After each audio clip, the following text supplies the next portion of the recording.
බලන්න මම දැන් ලිස්ට් එකක් දීලා තියෙනවා. මේ ලිස්ට් එකට අපිට මොකක් හරි අයිටම් එකක් එකතු කරන්න ඕනේ.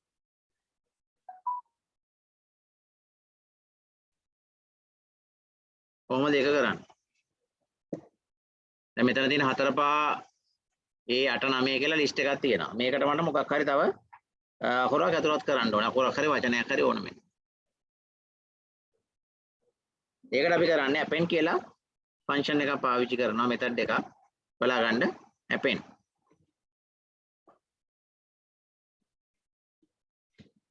append. Here it is. Postgraduate.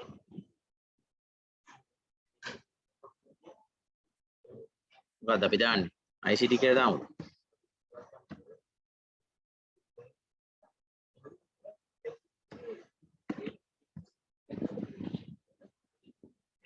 බලන්න මේ. දැන් මම මේක කෝඩින් එකක් විදිහට ලියලා සේව් කරනවා. හරි. හරිද? සේව් කරලා අපි රන් කරලා බලමු.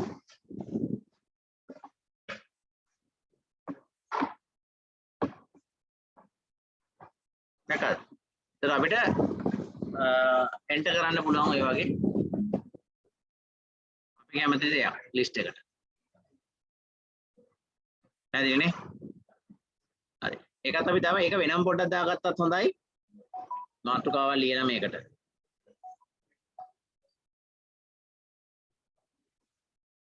ලයිස්තුවකට අවයව එකතු කිරීම. අර ලිස්ට් එකට අයිටම් එකතු කරන එක කරන්න අපි. හරි. මොකද මේක අපිට වැදගත් වෙනවා සමානලාවට අපිට මොනවා හරි දත්ත ටිකක් දීලා තිබුණොත් මේ දත්ත ටික එක තැනකට දාලා ස්ටෝර් කරලා තියාගෙන වෙන දවසක ආයි පාවිච්චි කරන්න ඕන නම් ඔය වැඩේ තමයි කරන්න වෙන්නේ.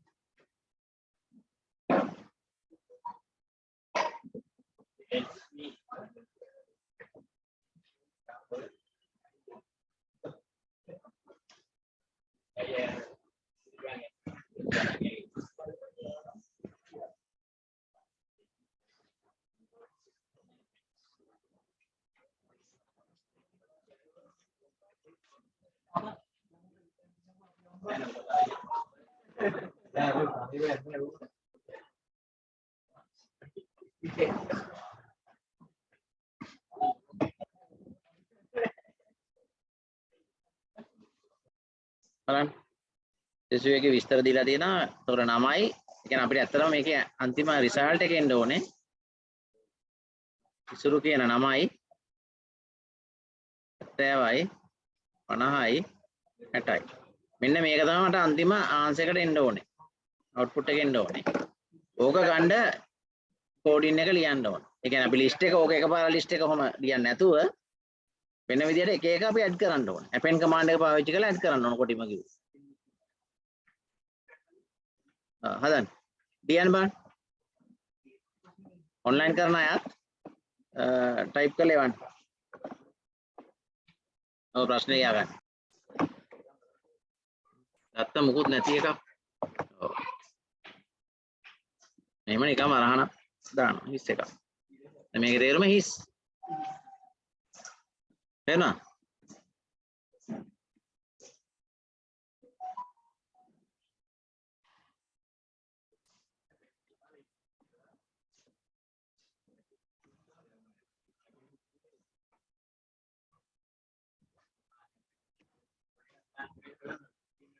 ඊට පස්සේ ඔයාලට පුළුවන් ඕනනම් name කියලා තව variable එකක් දාලා නේද? උතන්ට input එකක් විදියට දෙන්න පුළුවන් ඕන. හරි? කොහොම හරි.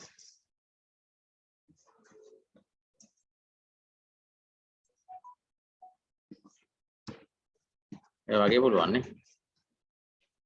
name එකක් දෙන්න. අපි ගමු මේක subject 1 කියලා.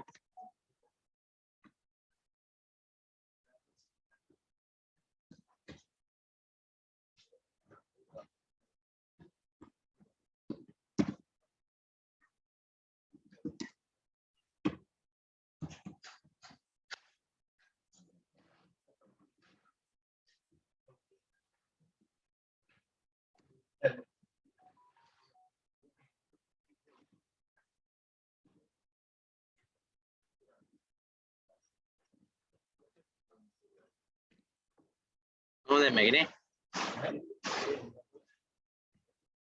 ඊපස්සේ අපි මීට වඩා පහසු ක්‍රමයක් ඉස්සරහට කතා කරමු. දැනට අපි මෙච්චර ඉගෙනගෙන තියෙන්නේ.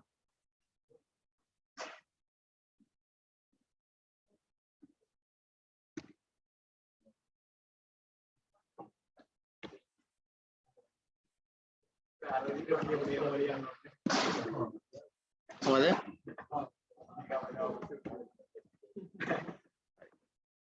ඕන අපිට එකපාර දෙන්න පුළුවන් නේම් සමානයි එහෙම කියලා එහෙම දෙන්නත් පුළුවන්.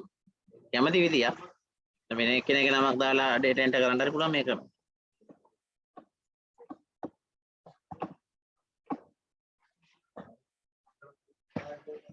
එතන ඒතොරෙන් ඉන්පුට් කරා හැකිනේ. ඒ වගේ අපි ඉන්පුට් කරනවා. ඊට පස්සේ අර විස්තර ටික අපිට ඩිස්ප්ලේ කරනවා. පැහැදිලිද? ඔයාලා මේක ඉන්පුට් පාවිච්චි කරන්නේ නැතුව මේ එකපාරම ලිව්වත් මට කමක් නැහැ පෙන් දාලා. හරි. ඒ කියන්නේ මෙහෙම. මම එක පැත්තකින් ලියන්නම්. ඒ කියන්නේ මෙහෙම දැම්මත් කමක් නැහැ මේක. දැන් මම කියපු විදිහට මම ඉන්පුට් කරන්න කියලා කිව්වේ නෑනේ විශේෂයෙන්. ඒ හින්දා ඔයාලට මෙහෙම දාන්න පුළුවන්. x කියන්නේ එතකොට empty list එකක් කියලා ගත්තා. ඊට පස්සේ x dot append ඔහොම දාන්න පුළුවන්.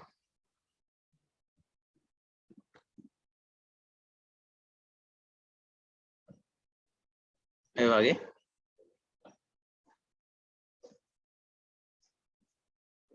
ඔහොම දාන්න පුළුවන්. දෙකම හරි. මොකද මං කිව්වේ නෑනේ ඉන්පුට් විදියට ගන්න කියලා නේ. රෙජිස්ටර් එකට ඇතුළත් කිරීමට කියලා හැබැයි තියෙන්නේ නෑ. තරක් නෑ. හැබැයි එක්කෙනෙක්ගේ විතරක් හින්දා මේ විදිය ගන්න පුළුවන්. ඕනෑම සෙසුවකගේ විස්තර ඇතුළත් කිරීමට කිව්වනම් අනිවාර්යෙන් ඉන්පුට් පාවිච්චි කරන්න වෙනවා අපිට.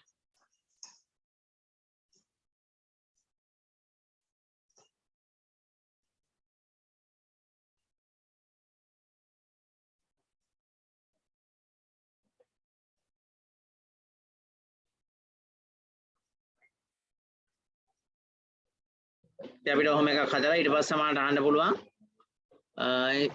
මේ සෙසුවගේ ලකුණු වල එකතුව මැදේනේ ඔය වගේ දේවල් හොයන්න පුළුවන්. තේරුණාද? ඒක ලිස්ට් එකේ පළවෙනි අයිටම් එකයි දෙවෙනි අයිටම් එකයි තුන්වෙනි අයිටම් එකයි එකතු කරන්න. එහෙම දෙන්න පුළුවන්.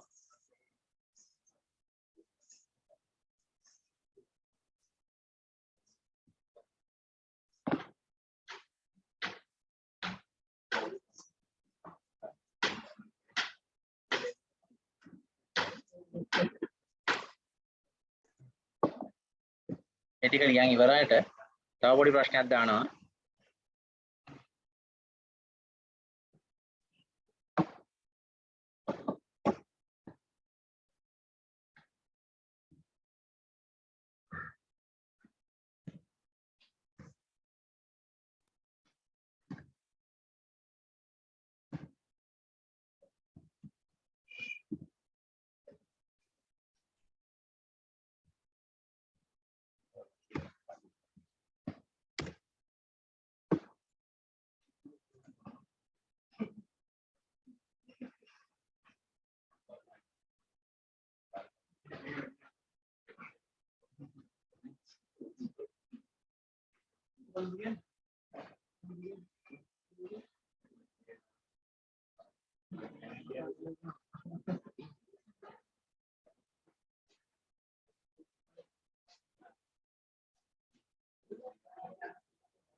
right ඊළඟ ප්‍රශ්නේ x හා y යන ලැයිස්තු දෙක තනි ලැයිස්තුව බවට පත් කර මුද්‍රණය කරන්න.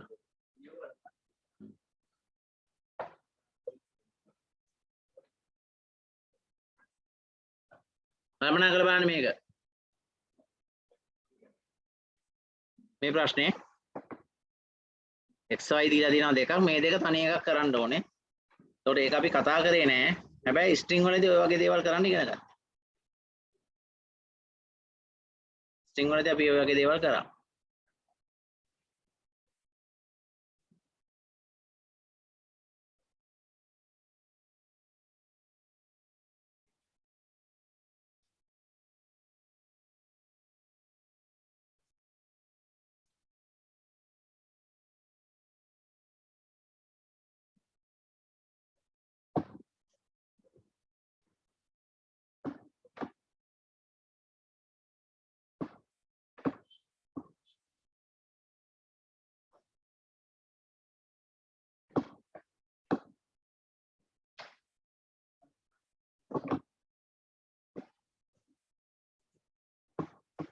කොහොමද මේ දෙන්න එකතු කරන්නේ?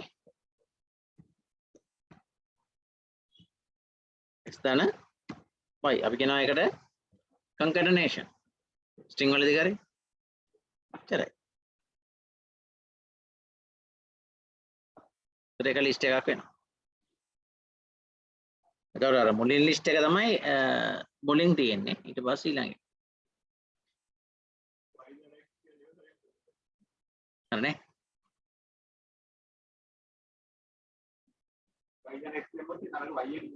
නෑ y එක මුලින් එන්නේ.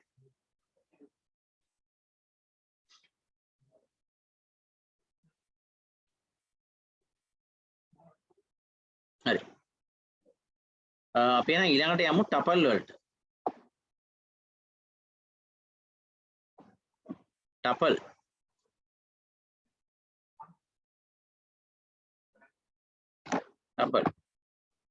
වල මොකෝ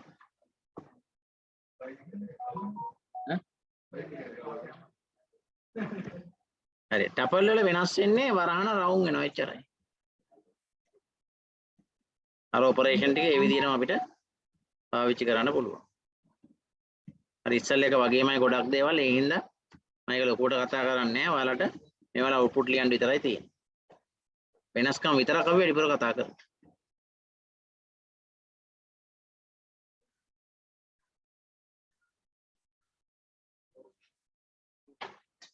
අවුට්පුට් ලියන්න.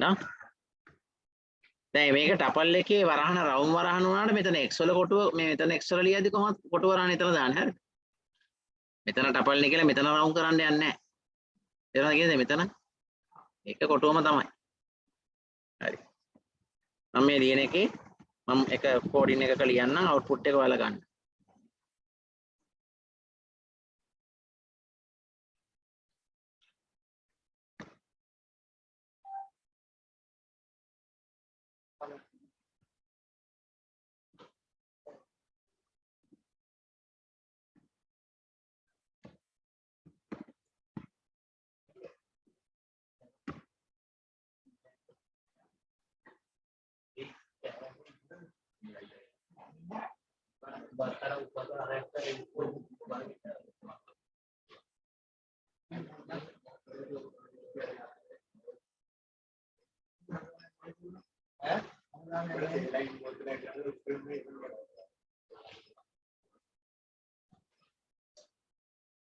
ඔන්න ඔයාලා අවුට්පුට් ගන්න බලන්න.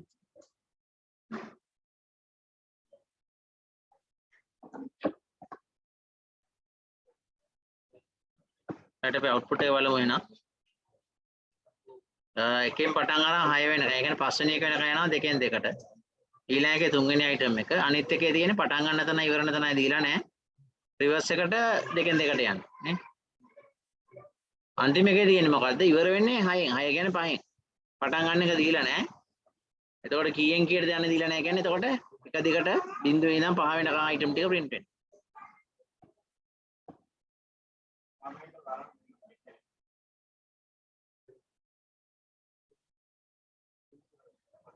පැහැදිලි නේද එතකොට? නෑනේ එක අයිටම් එකයි. අපි ඉස්සෙල්ලා එකත් කතා කරානේ ඒක. එක අයිටම් එකයි කියන්නේ මෙහෙම එක අයිටම් එකක් print කරනවා. හැබැයි අපි අර සීමාවක් දාලා අයිටම් කීපයක් තිබුණා වුණත් මේ එකක් තිබුණා වුණත් එතකොට වරහන් එනවා. තේරුණා?